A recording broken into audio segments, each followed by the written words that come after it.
an outstanding record consisting of 34 victories, including 25 knockouts, only one defeat with one draw. De Ciudad de Mexico, damas y caballeros, Alejandro Flaquita Sanabria! And fighting out of the red corner, wearing black with blue, officially weighing in at 134 1/2 pounds also, his professional record, a perfect one. 20 fights, 20 victories, including 15 knockouts, from Omaha, Nebraska, USA, the undefeated lightweight contender, Terrence Bud Crawford. North side, south side, what up? Terrence, Alejandro. All right, gentlemen, we went over the rules early in the dressing room. I want you to obey my commands. Protect at all times. Good luck. Buena suerte. Although he doesn't have a significant win in the 135-pound division, with Adrian Bronner's recent departure from lightweight, and with Crawford's spectacular performance against Greatest Prescott at junior welterweight last time out, Terrence Crawford is viewed by many, including me, as probably the best lightweight in the world. He now has to go about proving it. Round one begins. Crawford's conquest of Greatest Prescott came on the undercard of Rios Alvarado 2 in Las Vegas. And that fight at 140 pounds was an enterprise that his manager Cameron Duncan regarded as a risk. Crawford said, I don't know why he saw it as such a risk. I knew I would easily outbox the guy. And in fact, he did. He has natural athletic skills. Roy Jones, how do you assess his progress so far? So far, I really enjoy seeing Terrence Crawford. I've been watching him for quite some time now. I think he's a very skillful fighter, a very smart fighter, has a very intelligent team. He has a lot of great amateur experience, which also makes him a threat in any division, whether he's lightweight or junior lightweight. So I really like the kid. I think he's a great prospect. I'm looking forward to big things from him. As you can see, to say that he's relaxed and takes his time is an understatement. Yeah, but also he doesn't have a rookie in front of him either. You got to remember, Sanabria told us that he has 3 more fights than his record shows. So Sanabria is not a bad fighter, and if Eric Morales had him signed to a contract, he's a guy that we have never seen, but he can't be too bad of a fighter. Sanabria officially is listed at 34-1-1. He's fought in places in Mexico where they didn't even know they had places. and he says, as Roy points out, that he's had 3 other fights. He says all knockouts. No, two out of the 3 knockouts. 2 out of 3 knockouts, excuse me. Yeah, that's right. This dovetails with what Canelo Alvarez constantly tells us in fighter meetings, that he has 9 more fights than he's been given credit for in Mexico, which is astonishing when you consider that Alvarez's record at age 21 is already the record of a 30-year-old fighter. Crawford was an outstanding amateur. Cameron Duncan, his manager, signed him because when Cameron asked Mikey Garcia, who we're going to see in the main event, also managed by Cameron Duncan, when he asked Mikey what amateurs are out there, or what prospects are out there who are unsigned, Mikey said this guy Terrence Crawford, who beat me easily, is still out there, and Cameron signed him. The question is, of course, like with any up-and-coming prospect come contender, is how does he take a punch, how does he deal with adversity, etc. Let's turn to our unofficial scorer, Steve Weisfeld, now for a quick rundown on the referee, Lawrence Cole. Steve? Lawrence Cole is a veteran referee from Dallas with international experience. He's refereed over 60 world title fights, a couple of which were controversial. His dad, Dick Cole, has overseen the regulation of boxing in Texas for over 15 years. Lawrence has refereed such bouts as Pacquiao, Margarito, Diaz, Malignaggi, and Forrest Mosley, too. Each time Terrence Crawford fights, he has the word Omaha emblazoned on the back of his trunks. We spoke with a Nebraskan about his native city and Carl Washington, his first mentor. Back for round 2. Combi box numbers in round 1 found Crawford landing 9 of 40, Sanabria 5 of 34. Logical to assume they were just getting a look at each other. In round 1, 7 of Crawford's 9 connected punches. That long jab, that you see him sticking right there.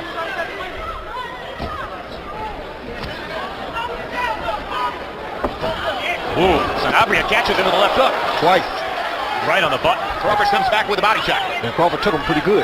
He did, but that's impressive because Crawford's a good defensive fighter. Crawford switches southpaw and gets hit again with the Sanabria left hand, this time a jab. Now right to the body by Sanabria, who has come alive in round 2. I told you before, I didn't think Sanabria came here to lay down. He's not a bad fighter. Being fought all over Mexico, like you said, Jim, in places that we never heard of, so he has to be okay. However, I think he does have a stiff job in front of him. And he's long and rangy and cute. He's tricky. Not exactly the same, but one of the belt holders of the division, Miguel Vasquez, is also a long, kind of tricky fighter. And Crawford and his team are targeting all of the belt holders. We we keep making the point about these obscure places in which Sanabria has fought. Maybe some of the Mexican geography experts in our audience will have heard of Ecatepec, or Polanco, or Neza, or Lomas de Sotelo, or Querétaro, or Tepic. But these are places I couldn't find on the map, and in each instance he has fought there. And he has wins in these places. And you see the way he handles himself, it's not hard to believe. In other words, those places likely exist, and he fought and actually won there. Able to land 2 flush left hooks in this round on Terence Crawford's face. First time we've ever seen that. Back in the day when Julio Cesar Chavez Sr. was closing in on what ultimately became 93 consecutive wins, the frequently repeated line was, yeah, but 40 of those wins were against cab drivers in Tijuana. Sanabria's wins couldn't have come against cab drivers because those towns aren't big enough to have cabs. Let me tell you something. You fight 40 cab drivers in Tijuana, see what your record is. It's not going to be 40-0. Not at all. A lot of competition down in Mexico. They take boxing very seriously. And it's been a very competitive second round. There's a good right hand by Crawford. Just missed with the left hook following up. But Sanabria tries to land every single time that Crawford touches him. Alejandro Sanabria is yet another fighter from the traditional boxing hotbed of Mexico. He talked to us round 2, Crawford 13-42 and Sanabria 12-43. In other words, virtually identical. But those 2 eye-catching left hooks early in the round by Sanabria might have been difficult for judges to overlook. Tell you, Sanabria is definitely going to make Crawford work here tonight. We're going to learn a lot about Terence Crawford here in the next few rounds. And he's not the ideal opponent for Crawford, meaning a rising star who's a boxer and a counterpuncher ideally would have a guy coming towards him looking to initiate offense so the counterpuncher could show what's in his arsenal. And instead here, Crawford has a puzzle he needs to figure out. And the puzzle's fighting back. Yeah, it's a good thing for Crawford, though. This is the type of activity he needs to see before he challenges for a title. So I'm very delighted to see him have to figure out how to solve this puzzle. 135-pound weight class has become somewhat nondescript after the departure of Adrian Broner to move all the way up to 147 for his upcoming fight with Paulie Malignaggi. So there's room there for a star to emerge, and Crawford is hoping that he's the guy. He looks like the most likely candidate. But he's also got to make sure that the puzzle doesn't figure out him, which is happening to some extent here.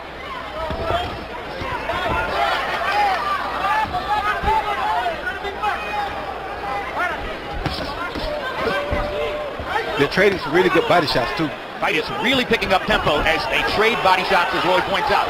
And Crawford is trying to take the initiative and lands a straight right hand and a left hook that wobbled Sanabria momentarily. As we saw in the Prescott fight, Crawford may be a boxer, but he's got a meanness in him, Jim. He's fighting right now. And he can punch.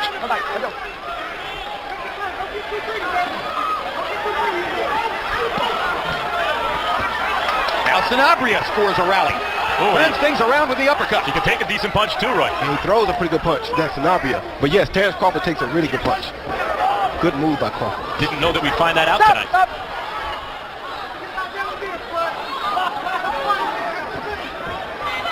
This fight has gone into the microwave since a fairly clinical round 1.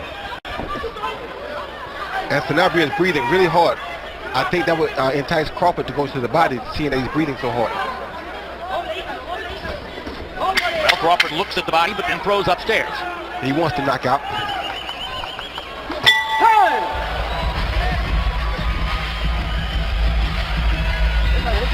That right, you caught him with that right.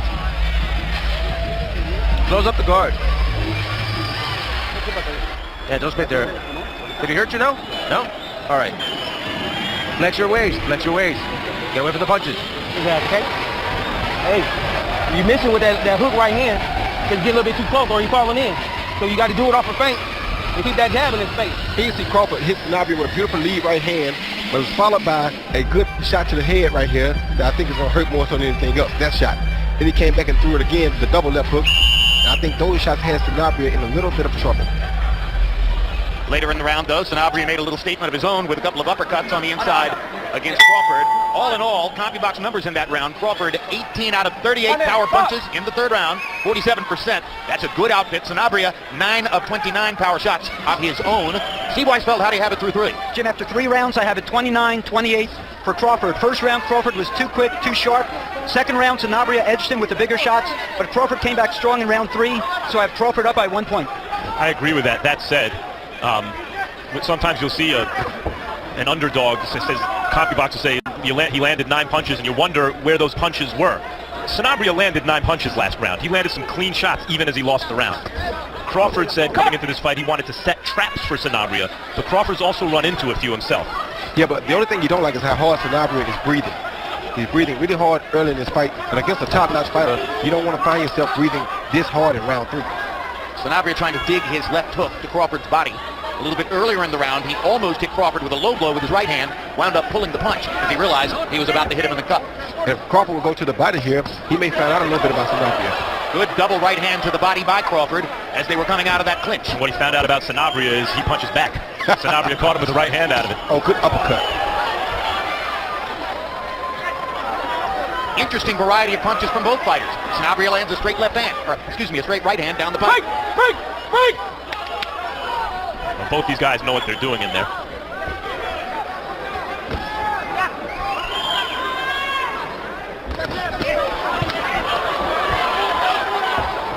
Oh, good body shot by Crawford.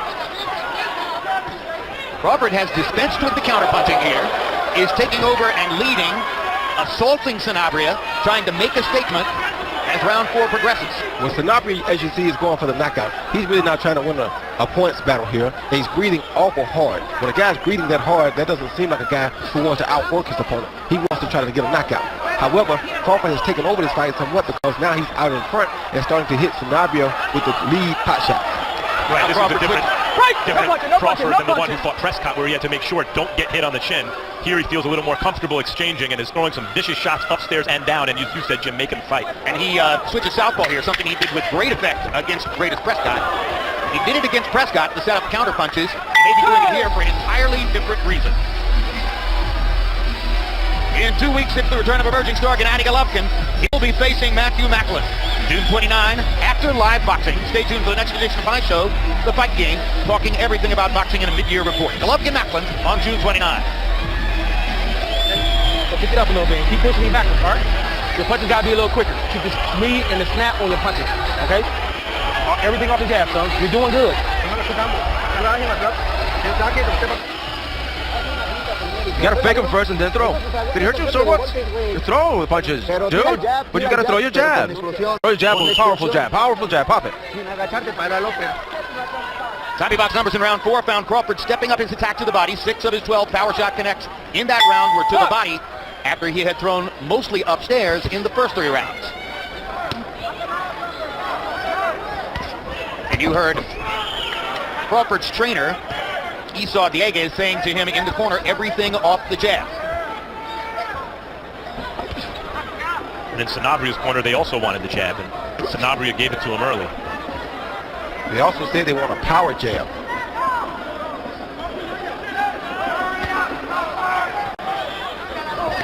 I really like Crawford's style, guys, because for a defensive-minded boxer, he's good defensively partly because he's not scared to get hit like that. In boxing parlance, he's not a scary fighter. He tries to stay responsible, but not so much that he's out of the pocket and causing dull action. He's willing to take some risks even as he boxes.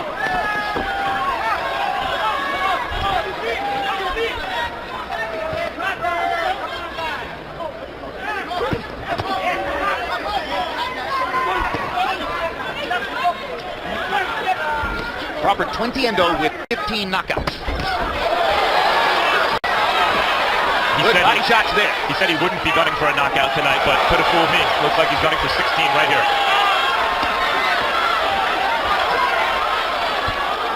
Good body work by Crawford in the mix of this combination as well. And that's what I mean about being a good defensive fighter. Sanabria is throwing whistling straight right hands right down the pike. And Crawford, who's been hit with some shots here, is moving his head and taking some risks. Takes a right hand.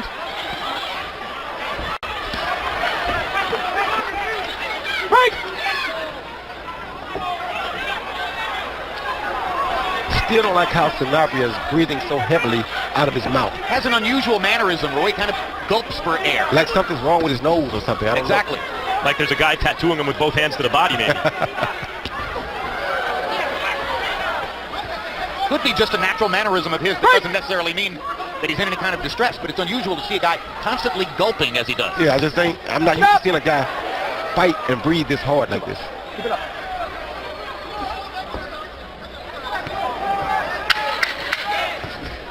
Stop! doesn't seem to be affecting his appearance. Oxnard representing in the other dressing room. Okay, keep your head out like there, and don't think he's gonna punch at you. You gotta move that motherfucker, man. You slip, come back with something. Keep pushing. Underbox numbers through 5, and Crawford is beginning to build a margin, at least in those numbers. 82 out of 231 overall, 35%, pretty good percentage. And Sanabria is 51 of 219. Respectable. Right behind you. This is a knockdown. Yes, sir. Also, like I can. And Lawrence Cole is going to stop the fight. Good stoppage. Sanabria couldn't stay steady on his feet. Body shot knockdown. No, lead left hook. Lead left hook. I was reading the numbers in front of me. Because the body shots that set it up, that's for sure. He took a pounding in his body throughout this fight. Oh, very seldom have I missed a knockdown while looking at a piece of paper in front of me, but it happened there. And a lead left hook wins the fight on a knockout for Terrence Crawford. Roy Jones, you're taking a page out of your book here. Yeah, he went with the jab like he was coming with a lead jab. The kid reached for the jab, and he came around the right hand with a left hook, a beautiful left hook. Hard punch for a guy to stop. You see the grin emerging on Crawford's face as he watches Sanabria somersaulting on the floor and realizes he may be on the verge of the KO. Here, another look. I mean, Crawford came out with a guy who could handle himself, who hit Crawford on the button a couple times this fight, and was just an aggressive boxer puncher the whole fight, took risks, savaged Sanabria's body, and finished him with one shot upstairs. Very impressive performance. There's the Crawford family. Dad Terrence Sr., Mom Deborah, reacting at ringside along with many around them. Crawford told us yesterday that there would be quite a number of people making it down to Dallas from Omaha, and they're celebrating at ringside right now. Let's go to Michael Buck. 15 seconds into round number 6. The winner by knockout victory. He is still undefeated from Omaha, Nebraska, USA. Terrence Bud Crawford.